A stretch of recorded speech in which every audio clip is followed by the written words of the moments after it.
So the UK and EU have agreed to delay Brexit until the 31st of October. Speaking after hours of talks at an emergency summit in Brussels, the President of the European Union, Donald Tusk, urged the UK not to waste any more time. We were looking at the front pages there, lots of speculation about Theresa May's leadership and what happens over the next few months. To make sense of this morning, I'm going to be joined by Jill Rutter from the Institute for Government. Good morning, Good Jill. morning. So we've got kind of two key dates, I suppose, October the 31st, and then there's this review in June. How does all this work? So the review in June is basically a bit of a sop to the French president to make sure that we're not misbehaving, but it's also to make sure we actually do go ahead and hold those European Parliament elections. Because President Macron was really quite keen on us having a shorter extension. President Macron is very worried that he was playing a bit to his domestic audiences, who isn't? But President Macron was also a bit worried about the fact that, you know, you saw those tweets last week from Jacob Rees-Mogg saying if we stay in, the UK could be a real pain in the neck in the EU, and they want to make clear we couldn't be a pain in the neck. They want to make sure we do go ahead and hold those European Parliament elections, because they know perfectly well that neither the Conservatives nor the Labour Party are very keen on those. The government set that in train last week. So we've got that first date of the June the 1st. We've got the date of October the 31st, but actually you've also got this provision in the treaty which says if Theresa May manages to get her withdrawal agreement through, that's a big if, that's what she's been trying to do since December after all, then we can leave on the first day of the month after we pass the withdrawal agreement.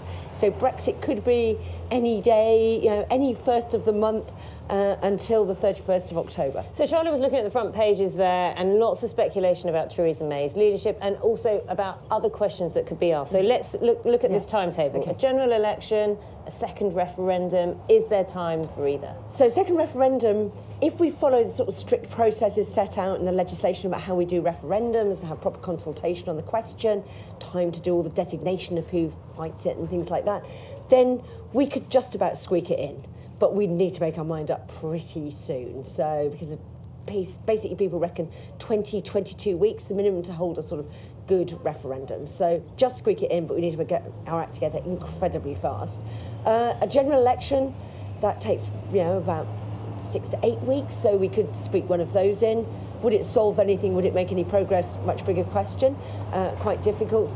Tory leadership election, that's sort of another, you know, 8 weeks, maybe 10 weeks or so. Of course, we have the Conservative Party conference at the end of September as well, don't we? That's right. So the first, you know, the end of September into the first week of October. Some thoughts about that, but obviously Theresa May said the deal I offered you was you pass my withdrawal agreement, let's get us out, and then I'll stand down for phase 2. What she's saying now, or seems to be saying now, is actually, you know, you haven't passed my withdrawal agreement, so actually, you know, that part of the deal's gone. I'm staying around. Interesting that, remember, that she can't be challenged under the normal Conservative rules until another date, December, the first anniversary of that failed challenge last year.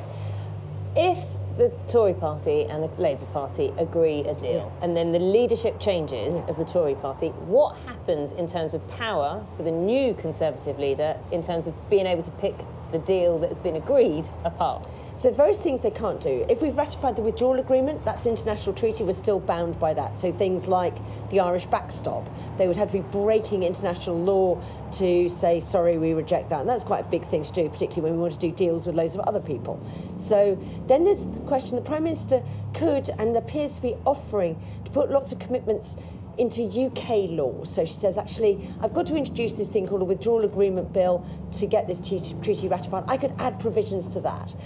If she does that, then a new Tory leader would be able to get out of those, but only if they had a majority to repeal those bits of UK law. There is so much to talk about. You're going to be with me throughout the morning. Thanks so much, Jill. Jill Rutter there from the Institute for Government.